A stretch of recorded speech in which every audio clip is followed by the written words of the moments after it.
This morning I'm going to be building a trellis for the hops plants because as you can see here, this one is already trying to curl around the fence. They grew pretty quickly and I was a little unprepared for how fast they were going to grow. As I mentioned in an earlier video, hops plants are what are called bining plants, which means they use their stems to climb up and twirl around a structure. And in this hemisphere, they twirl clockwise. So you can see this one is already trying to twirl around the fence. So we're gonna put up some strings and give it a better structure to climb up. The Cascade hops haven't quite found anything to grab onto yet, but they're definitely searching. So we're gonna get those strings up so that they have something to climb. So for this project, I have this really long piece of wood that came out of our basement renovations that we're doing. So I'm going to repurpose that and make that the main structure for the ropes to come off of. And then these are the rest of the supplies I'll be using. So I've got these eyelets that I'm going to use to attach the rope at the top of that long board to. And then I've got this natural twine that I'm using. I picked this one, so the recommendation that I read everywhere was to use coconut core, but I couldn't find coconut core twine at my local hardware store. So this one's still all natural, it's biodegradable, and it has a 54-pound resistance, so that should be plenty. But also it hasn't been used, no chemicals have been used on it or anything like that, so it'll be safe for the bines.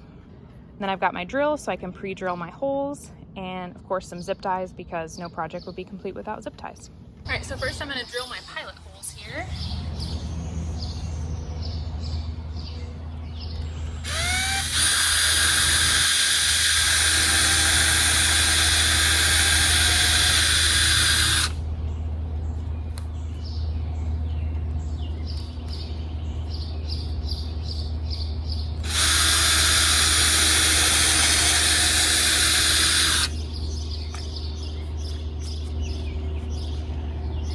Did those a little bit off center from each other so that they won't hit when I screw in the eyelets here.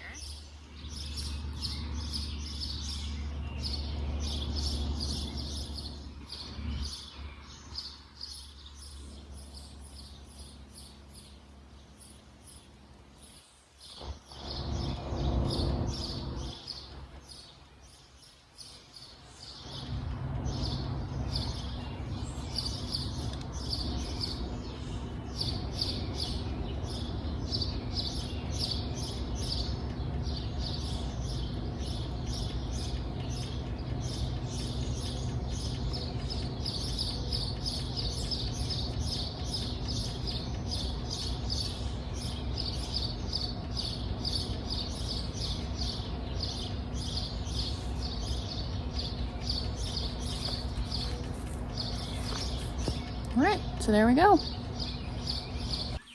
I'm using that really fun equation from middle school to determine the hypotenuse of a triangle.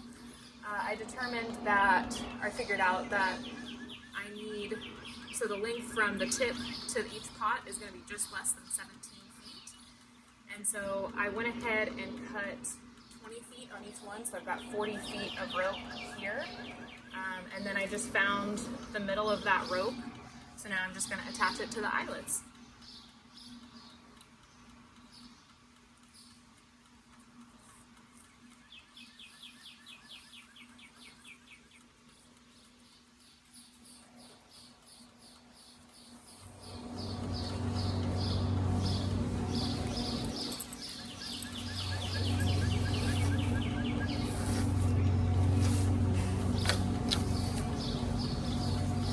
It is so humid here today. Whew. Dying.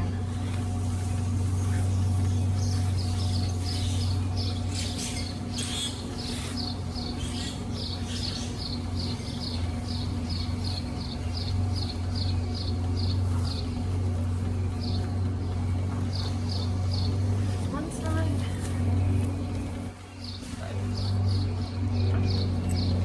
Yeah, you can't eat this.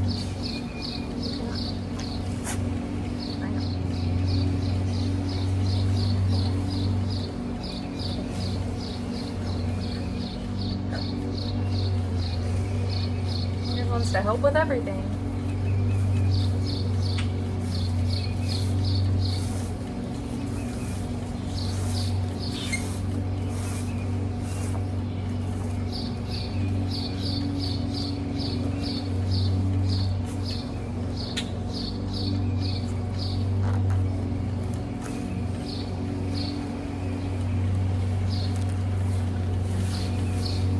So there we go. I've got them attached on both sides there, and now we're gonna put up the whole pole.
So you can see it's all up, goes pretty high.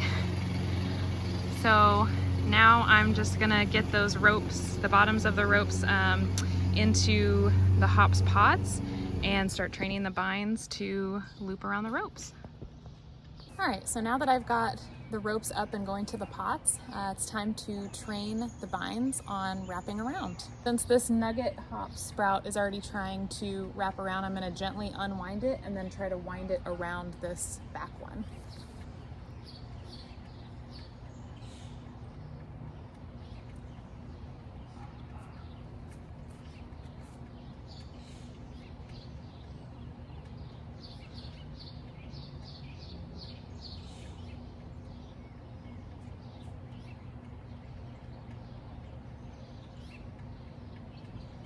Okay, so that should be enough. You can see I've got it just wrapped around a couple times, just going with the natural curvature of the stem there.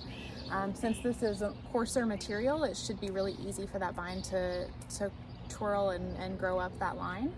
I'm just going to keep an eye on this one here, and as it starts to reach out, it should just naturally, since this line is the closest, it should naturally reach out to that and climb up that one, but we'll just keep an eye and make sure I don't have to do any further training for these guys, but they're pretty intuitive, so I think they'll figure it out pretty quickly. Okay, so I just did the same thing here with the cascade hops, just training it to run up that line. So I'll just keep an eye on those and make sure that they're continuing to grow up that line we made for them. So you can see I left myself some extra line just in case I end up needing to move these or tighten or loosen the lines themselves, so I've got some extra to work with there. After we had some wind this week, I ended up switching the ropes from being inside of the hops plants to actually using some tent stakes to stake them down into the ground so that they would hold up a little bit better, and that seems to be working really well.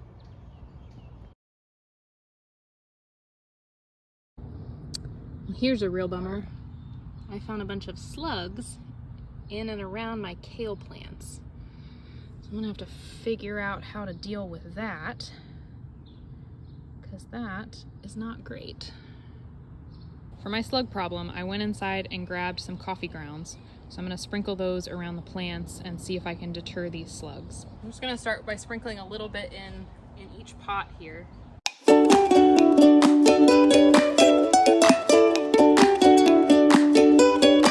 Also gonna sprinkle some around the base of the kale because it seems like they're trying to get in there.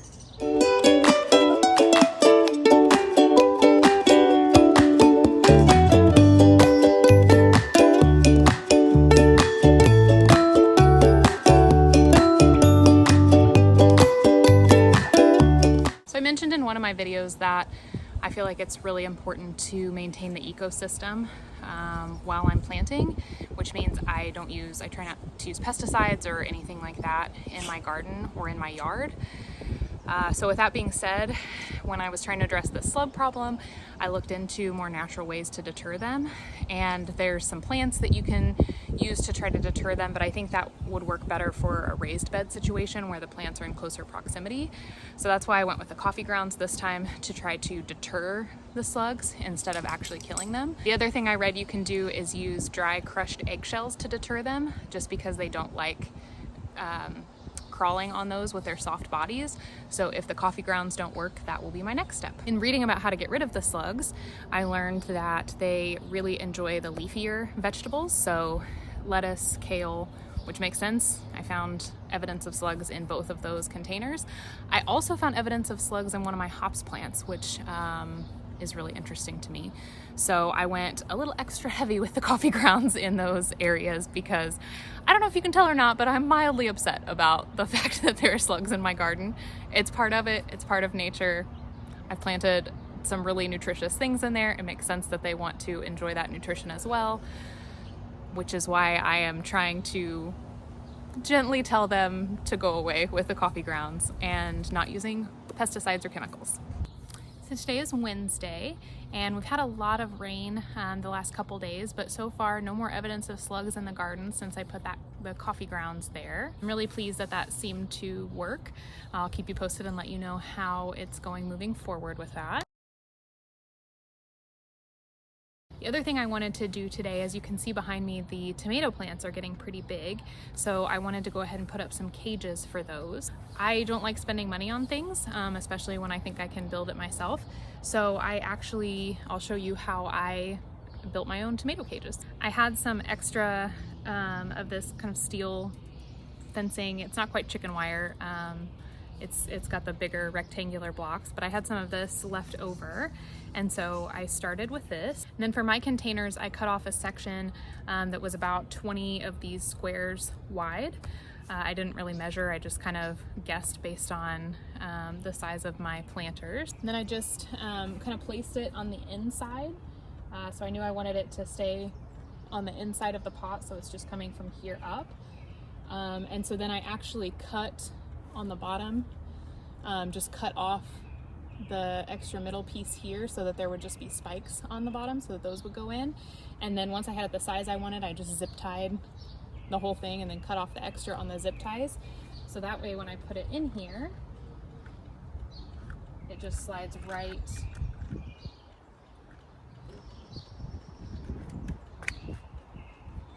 on the inside of the pot. And it doesn't disturb the carrots that I've got growing around it, but it's still plenty tall enough so that as these stems get bigger, I can give them some support if they need it. So I did that for both of the tomato plants, so now they've got some structure should they need it. Got the first salad of the year here from the garden. I've got some spinach leaves, which I apparently did not do a very good job cleaning. Lettuce leaves, some kale, some dill. There's some pieces of chives in there and a little bit of basil. And it looks so good. I'm so excited. Hope you have a good day and happy gardening, friends.